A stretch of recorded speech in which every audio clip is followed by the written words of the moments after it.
Okay, so typically I don't do long, like, you can watch the video 6 times over and it still be the same thing. I don't usually do that. I actually go wear my headphones for this because I figured out that if you wear headphones, there's no echo. So, I'm just gonna find headphones for that because if we don't have any headphones, then Can you turn the light off? Yeah, I'm just looking for my headphones. There'll be an echo, and I don't want any echoes. Okay.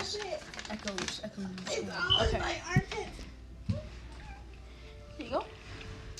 So we go. Stop the war on the middle class. Here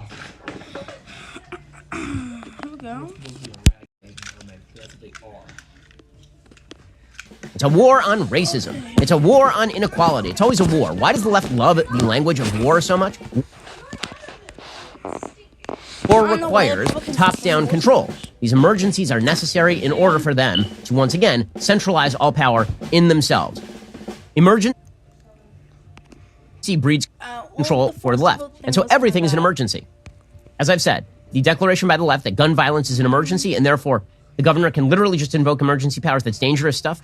As we'll talk about in a bit, they do the same thing with climate change. Climate change is an emergency. Therefore, give us... Yes, it is. Climate change is an emergency. Yeah, it's an emergency. I don't believe in, I believe in some form of the Green New Deal. Yeah.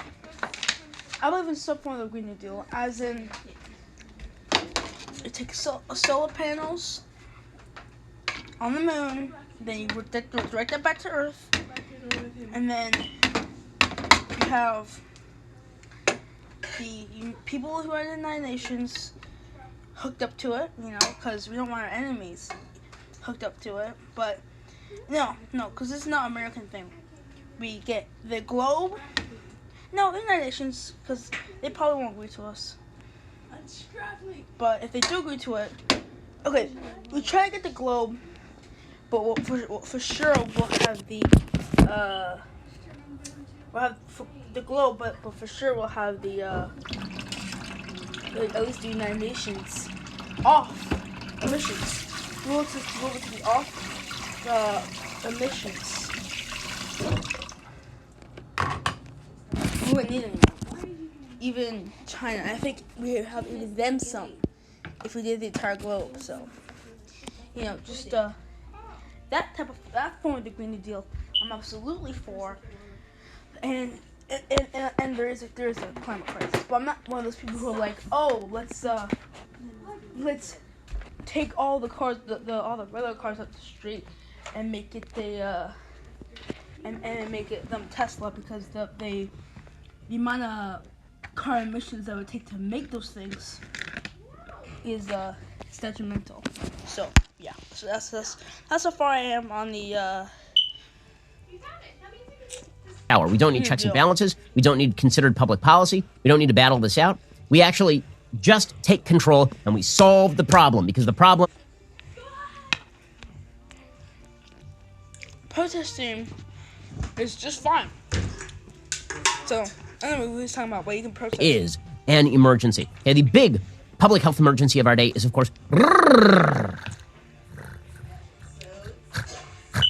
racism. And the R just gets longer. What? I'm not recording. Can you not ask me to get you while I'm recording, please? Okay, just next time please not do it. Oh, is that for us? Is that for us? I don't like kids. I'm not your mother. I don't like kids. Okay, so that was, I laughed because two things. No, I laughed because of one thing. Because it's hilarious. That thing was hilarious. It was he did like a dog. Problem is an emergency. Okay, the big public health emergency of our day is, of course, racism. And the R just gets longer and rolls more as time goes on and as the emergency becomes deeper and more profound. The left's argument is that America is in the crisis of race and a crisis of racial division. A reckon becomes deeper and more profound.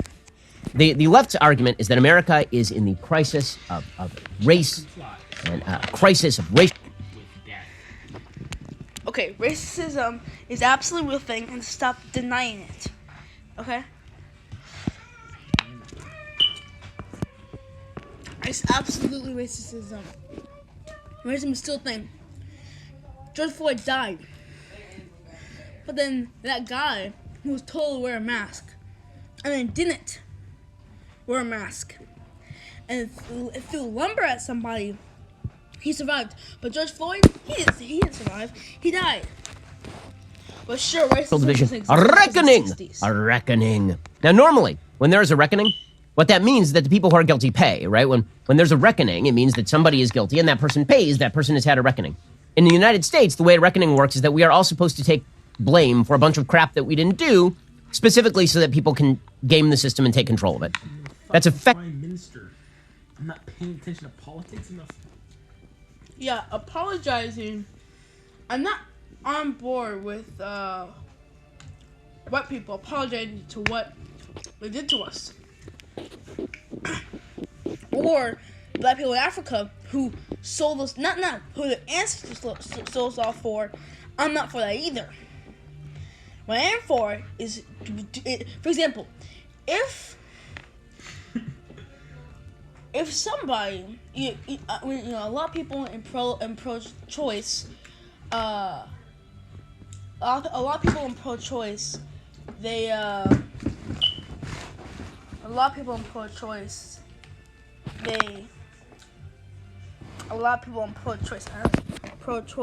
say, well, what if the woman was forced to have the kid? I don't want to use that word. You know what word I'm talking about. What if the baby was forced upon her, right? Well, in that case, if I was born actually, and then let's say I was born, right? And that didn't happen, by the way, in case you're wondering. But if we put that scenario out, what is it up to the kid to apologize to its mom, to say, oh, I'm sorry for all the money I caused you, and I'm sorry for all this stuff? Is that okay now? Is that okay for the kid to apologize for that? Or does it not matter what their ancestors did? Or father? Or sister? It's not their... Effectively, the argument that is made by the left these days. And this argument has now made its way in nearly every major institution in American society, that we are experiencing such an emergency that all aspects of... George Floyd dying. That is an emergency. Because guess what? He can never come back. He will never come back. Alright? And he died because of racism. We need qualified immunity. Racism is still going on. Black people make up 40% of the population. Right?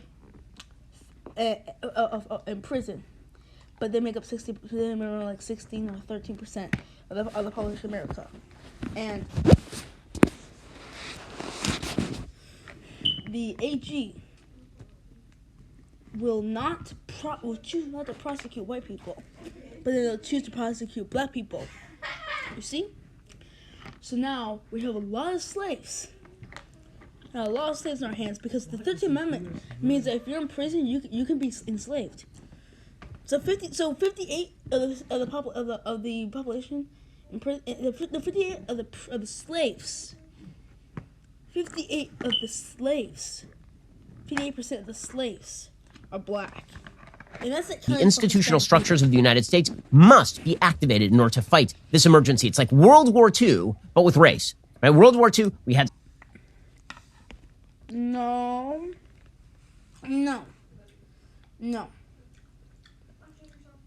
Racism, we're not calling for a big international thing. Except for the people who saw the George Floyd thing that spun around outside the globe, and they said this is terrible. But other than that, the emergency. For example, a kid breaks his leg. That's an emergency.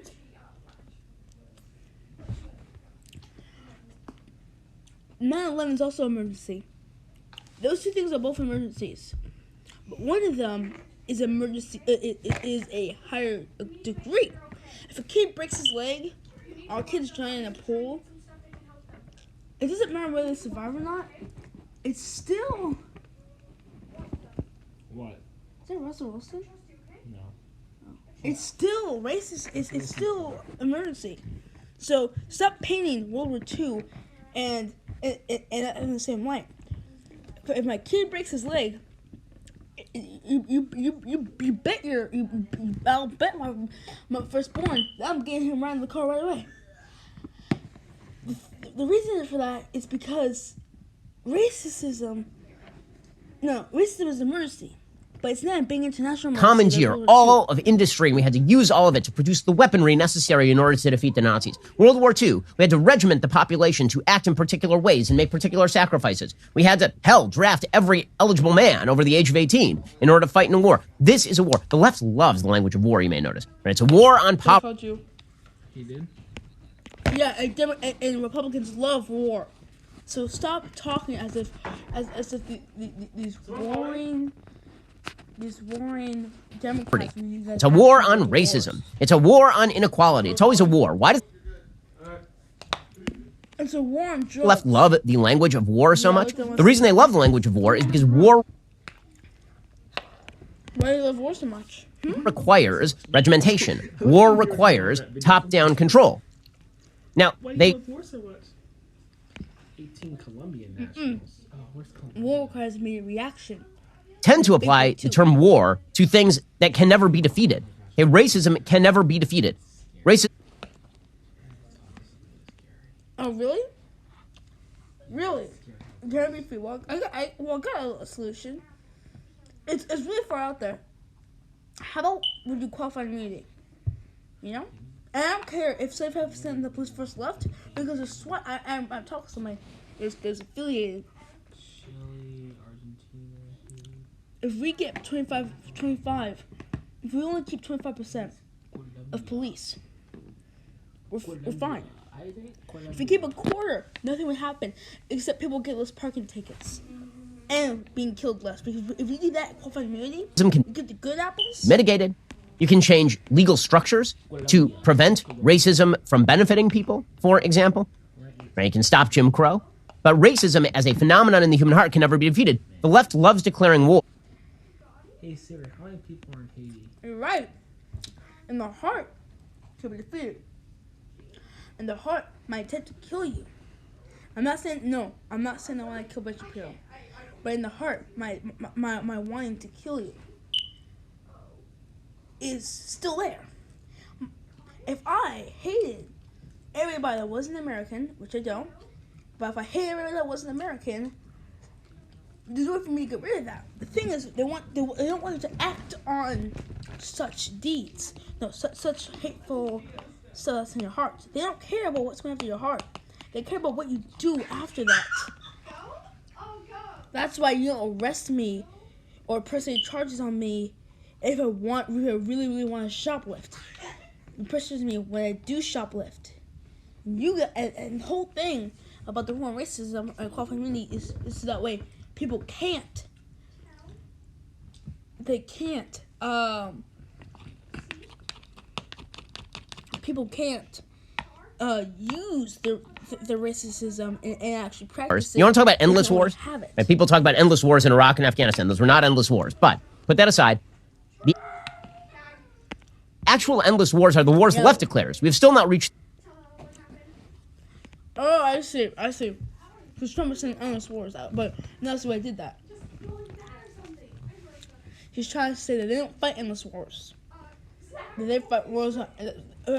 That after Americans and where places fighting against get killed, and let's go forever, and the families let go forever, and then some people end up taking their lives, which leaks out. When somebody dies, what I'm saying is, Yeah, Republicans don't fight better wars, and that was an endless war.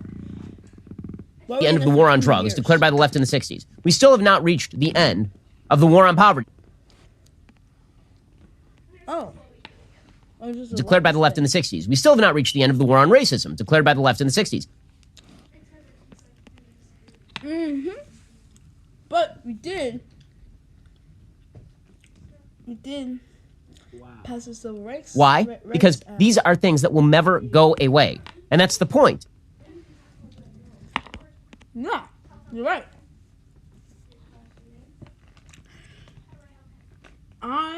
In my heart, no matter what I do with my heart, the law prohibits what I do with my body. He's trying to spin you a narrative that it's his heart. That it's the heart that they're worried about. They don't care about the heart. They don't care if people want to kill you. Well, if a bee wants to kill me, if one wants to kill me, I'm not gonna be scared one bit. One bit. I'm not scared one bit. But I'm scared he's just gonna kill himself.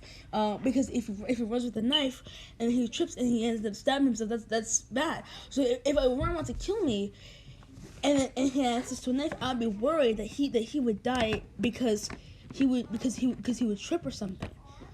But I'm not scared about him killing me. So I don't care what's in his heart. And these people, well, I'm sure they do, but the whole point is to prohibit the racism being used. Also, lynching is still legal. So the lynching is still legal. There's no anti-lynching laws. Is what I mean to say. The more they don't go away, the more the war is endless. The more control you need. During the Vietnam War, Lyndon Baines Johnson engaged in a military strategy egged on by his idiot Secretary of Defense, Robert McNamara, of graduated escalation. Graduated escalation was the notion that we were going to, instead of just flooding the zone in Vietnam with an overwhelming number of troops and thereby defeating the Viet Cong quickly. Instead, what we were going to do is we were going to gradually ratchet up the pressure, and eventually the Viet Cong would probably learn that they shouldn't screw with us. Well, that didn't work. But the notion of graduated escalation is exactly how the left treats government involvement in these wars. We will gradually escalate the amount of government control. And the goal there is precisely the opposite of what graduated escalation was supposed to accomplish in Vietnam, namely the end of the war. Here, graduated escalation is supposed to make you accustomed to the government being more in control of your life and to the institutions of power. Oh, yeah. The war against gun people dying. Listen, why have a gun in your house? Why do it? Why have a gun in the house? Why? To protect somebody? I thought everyone leaves it after they hear a couple shots. So I can just hook up a Bluetooth speaker, make a loud Bluetooth speaker, or something, and then have a gunshot happen. Maybe have the alarms down. They burst in, wait a little bit, there's some rustling you make some rustling upstairs, and then hear that, or a panic room. A nice panic room. But no, I'm a pacifist. So I'm always interested in how many guns. But the war against guns is the fact that Americans are killing other Americans with all these guns. With all these guns, and it's wrong. And there's too many. There's too many people out there with being shifted and there's too many people out there with guns, and especially the fact that I encourage you to watch Darkness by Eminem. I encourage you to watch that. Twisted into tools of the government. So slowly you don't even notice. So slowly that the roots of ideology grow deep into the bedrock of the foundational systems of the country. And then it's too late to uproot them. It's too late to change them. This is the goal of the left. And when this is challenged, people go nuts. When this is challenged, people go crazy. And that's the current debate that you are seeing over critical race theory, for example, or teaching in the schools. The left has spent the last 60 years in this country attempting to infiltrate every major institution with radical ideas about what humanity should be and who should control other people. 15%, fight for 15, talking about the fight for 15, where, or Medicare for all, talking about that.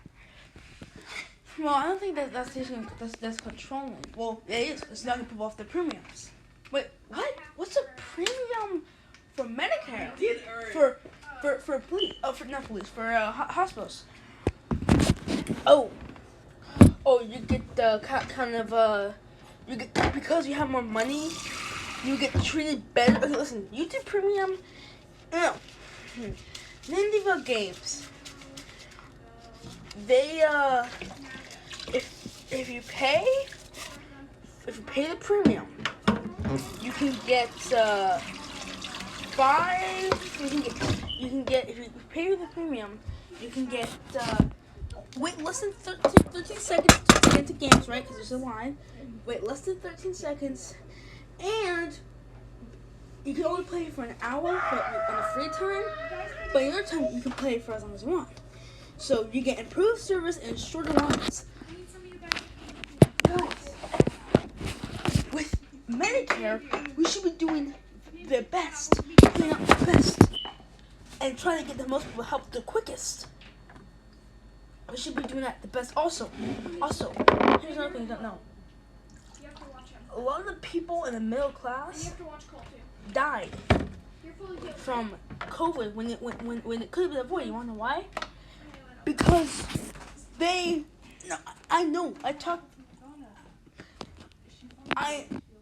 I've talked to these people.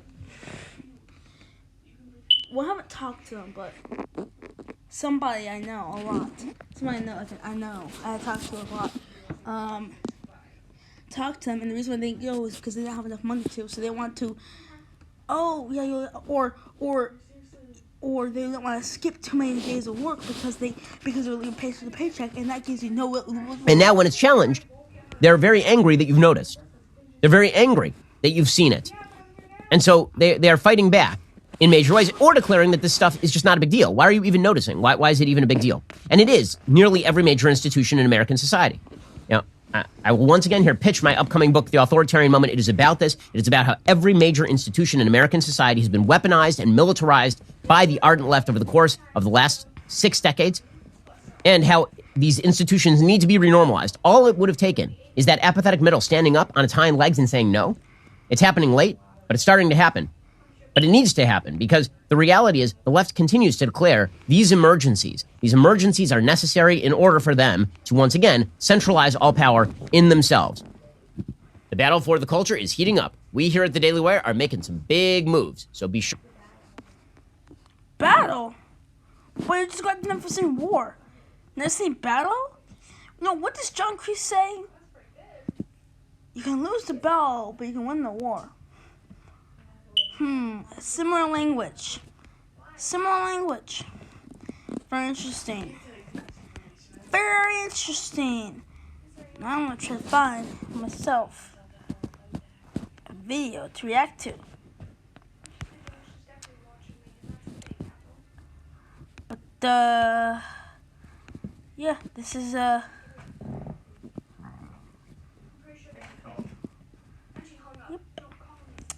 haven't really been focusing a lot because I'm eating, but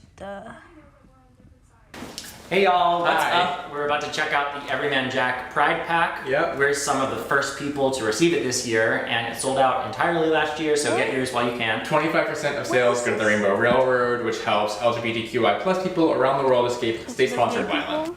We've used Everyman Jack before, and I personally really love the sandalwood scent, but I'm excited to try out some of these other ones that they've got going on. What is Here, this? let's try them out, come on. What is this? Okay, so sandalwood, it's Old Faithful, old favorite. Okay, I don't want to show anybody showering. Okay, so it's